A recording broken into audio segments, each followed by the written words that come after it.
Assalamualaikum warahmatullahi wabarakatuh. Hari ini saya membahas tentang kemurnian. Apa itu kemurnian? Kemurnian itu artinya nol. Nol ya. Kita kembali ke titik nol. Titik nol itu di mana letaknya? Nah, titik nol itu letaknya di ketenangan hati. Hati Anda semakin tenang layaknya air diam dan terlihat jernih. Itu yang dinamakan kemurnian. Jadi, hati semakin tenang, lebih nyaman, lebih rileks. Nah, itu yang dinamakan titik nol atau kemurnian. Karena apa? Kalau hati tenang, kita merasa nyaman. Semakin tenang, lebih nyaman lagi. Semakin damai, kita merasakan kedamaian. Kita tidak memikir aktivitas kita, pekerjaan kita, masalah-masalah kita di kehidupan, bahkan utang-piutang kita, itu semua dengan sendirinya hilang saat kita di titik nol atau di ketenangan. Nah, itu yang dinamakan titik kemurnian. Bila saat kita tenang tapi masih memikir hutang piutang kita, masih memikir aktivitas kita nanti apa dan sebagainya, nah itu yang dinamakan bukan murni, melainkan masih terkendali oleh akal pikiran. Nah, faedahnya kemurnian apa? Banyak sekali. Karena apa? Nol adalah tidak terhingga, tidak ada nilainya. Jadi faedahnya atau manfaatnya itu sangat banyak sekali. Misalkan kita hubungkan dengan hal-hal mistis atau tentang gaib. Saat Anda di titik nol, suasana jadi hampa. Adapun orang yang berniat jelek kepada Anda, yang menyerang secara gaib dari jarak jauh, tidak bakalan bisa. Karena Anda tidak terdeteksi. Karena Anda posisi di titik nol. Walaupun dia menggunakan media foto, nama, tanggal lahir, kalau dia udah mengetahui keberadaan Anda dengan media tersebut, saat mengirimkan sesuatu energi kejelekan kepada Anda, hanya lewat saja. Seperti halnya kayak ruang kosong, jasad Anda adalah ruang kosong, tidak ada apa-apanya, hampa. Kalau ada serangan, lewat saja. Masuk di sini dan keluar dari sini. Masuk dari sini dan keluar dari sini. Hampa. Ya, itu dihubungkan dengan mistis. Nah, itu nanti kalau misalkan kita hubungkan dengan kelebihan supranatural kita atau tingkat kespiritualan kita, itu nanti kita bisa waspada atau waspada. Nah, waspada dalam hal apa? Banyak sekali. Saat kita di titik nol atau kemurnian, maka alam terlihat sangat kecil. Nah, apapun fenomena alam apapun terlihat dengan sendirinya. Beliau semua menunjukkan kepada kita. Nah, bila kita tidak menggunakan kemurnian, melainkan pikiran dengan memikirkan hal itu, maka fenomena-fenomena alam itu tidak terlihat lagi. Karena makhluk Allah, ya, yang berupa alam semesta ataupun makhluk gaib, beliau menunjukkan eksistensinya, menunjukkan peranannya saat kita dalam keadaan murni. Ya. Contohnya ada bayi yang melahirkan, ya, itu kan murni, belum terisi apa-apa, belum ada apa-apa dalam jasadnya.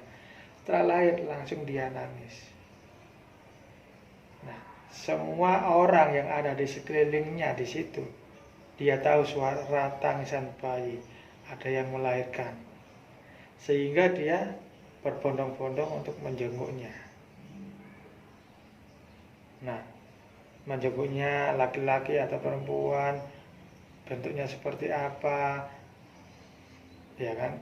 Bentuk seperti apa, tampan, apakah cantik dan sebagainya, apakah kulitnya hitam, putih dan sebagainya. Dia semua ingin mengetahui hal itu. Nah, paras mukanya tampan atau jelek. Nah, dengan sendirinya, dengan adanya kemurnian itu, bahwa fenomena-fenomena alam Allah yang tersembunyi itu muncul dengan sendirinya. Nah, itu gambarannya kita ibaratkan dengan seorang bayi saja, ya. Oke, lalu hubungannya apa dengan meditasi? Nah, hubungannya dengan meditasi karena kita mempelajari ilmu gaib atau ilmu kasepuhan. Kemurnian itu adalah dasar utama. Nah, cara memurnikan apa? Oke, dasar kemurnian adalah titik nol atau ketenangan. Semakin tenang, semakin rileks, bahwa kita semakin murni. Oke, saya contohkan dengan meditasi, ya. Seperti ini meditasinya, ya. Lalu mata terpejam.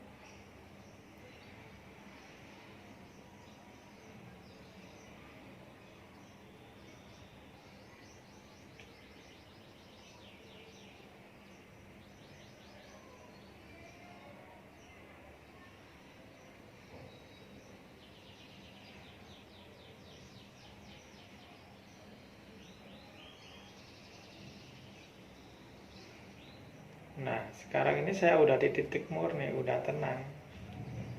Dan makhluk gaib yang di sekitar saya menampakkan semua. Saya terlihat banyak sekali makhluk gaib. Ada di sebelah sana, sini, bahkan di sini pun ada. Menampakkan dengan sendirinya saat kita dalam kondisi murni, ya. Dengan mata terbuka apakah bisa, asalkan Anda bisa memurnikan diri Anda dengan mata terbuka. Contohnya seperti apa? Seperti ini aja, diam aja. Saat kita memandang ke sana ada dinding. Kita nggak fokus ke dinding itu, melainkan fokus mana? Tidak ada yang difokuskan. Jadi cuma kita benar melihat menggunakan mata, tapi kita tidak memikir apa yang kita lihat. Jadi diam saja, sama kayak meditasi saat mata terpejam.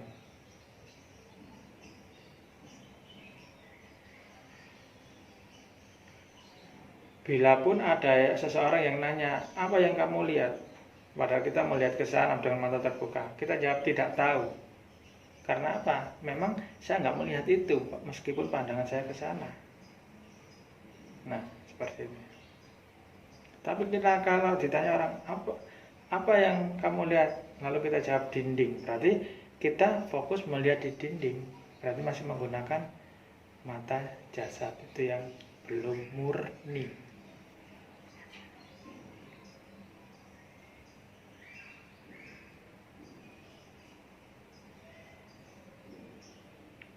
Nah, ini udah tenang saya.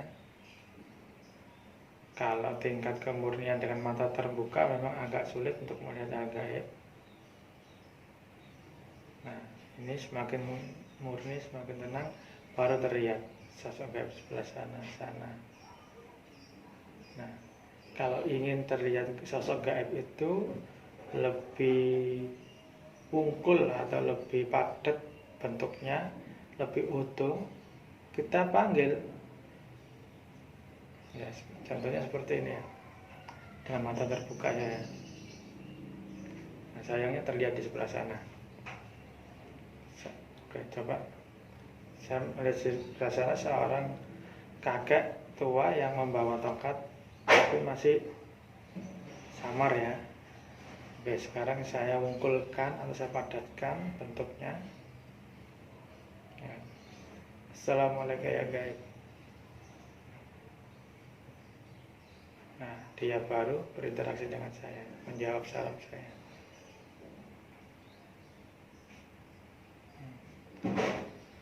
Ternyata dia memperkenalkan dengan sebutan nama Resi. Nah, namanya siapa? Tidak saya sebutkan. Pokoknya dia gelarnya Resi atau labelnya Resi. Namanya diberitahu saya, tapi saya rahasiakan karena beliau juga memang tempatnya di sini. Ya. Oke. Terus saat ada suara-suara bisik seperti ini ya, ada suara sepeda motor dan sebagainya, kita jangan merasa terganggu dengan suara itu, melainkan suara itu dengarkan saja, dinikmati, dihayati, disukai dan disenangi. Lama kelamaan kita tenang, semakin tenang, dan sampai di titik nol lagi. Jadi jangan merasa suasananya rame, nggak bisa meditasi, banyak anak kecil, banyak suara kendaraan. Nah, itu adalah melainkan, kalau menurut saya itu lebih mudah atau sebagai jembatan kita dalam mencapai ke titik nol.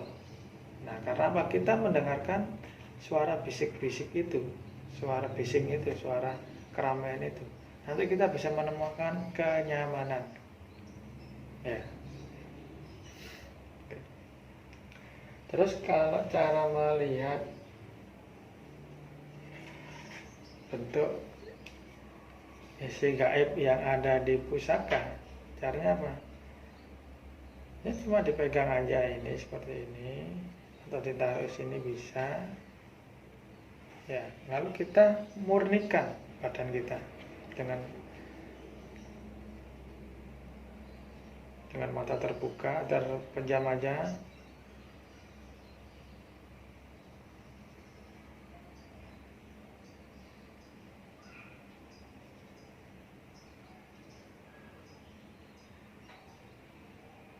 Oke. Nah, ini saya udah tenang. Nah, setelah tenang, hening dan kosong ini, baru tersosok khodam yang ada di pusaka ini muncul, menunjukkan wujudnya. Dia munculnya dari sini tadi ya, dari tengah sini bentuknya muncul seperti ini, kayak asap pertama, bukan asap, cuma bentuknya awalnya hampir menyerupai asap, tidak beraturan. Setelah ngumpul dari sini, baru dia berbentuk wajahnya itu sangat serem pokoknya, rambutnya itu nggak beraturan lah, segini. Nah, terus pakaiannya itu yang celananya ini ya warnanya hijau dan tidak memakai baju. Bentuknya serem. Nah, setelah terlihat seperti itu, nah, ini kan bukan wujud aslinya atau bukan, kita nggak tahu. Pada awal kita mengetahui sosok itu. Nah, kita jangan beranggapan bahwa itu adalah khodam benda ini, jangan dulu. Itu adalah tingkat awal. Setelah itu kita berinteraksi. Coba lagi.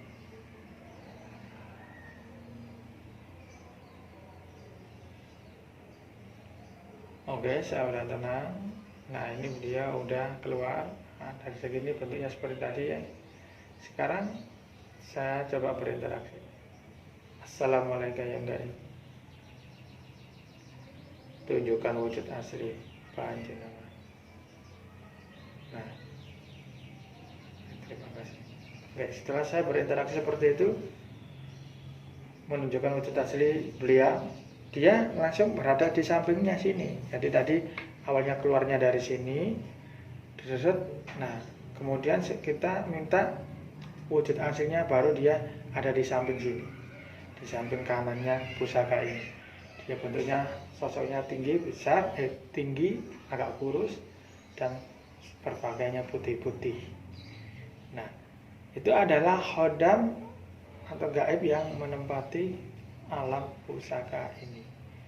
Jadi sangat simpel sebenarnya untuk mengetahui hal gaib yang ada di alam maupun yang ada di pusaka dengan cara kemurnian.